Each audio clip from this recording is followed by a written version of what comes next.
This is my GE oscillating table fan from somewhere in between 1912 and 1920. Now, as you can see, it has 4 brass blades and a very detailed GE symbol. Now we'll turn it around, and here's the back. You have the oscillating mechanism, the motor, of course, and I put some new cords on.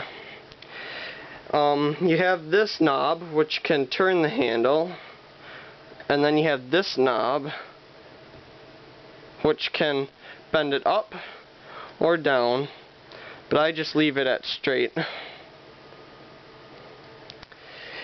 So we'll turn it back around, and there you go. And now we will turn it on high. This thing really pushes the air. You need to tighten down the oscillating mechanism.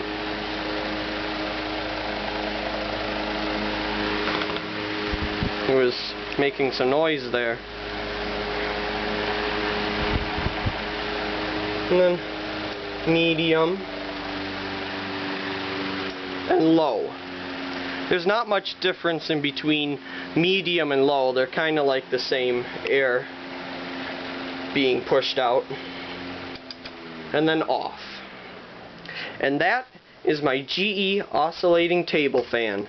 It's my most favorite. Thank you.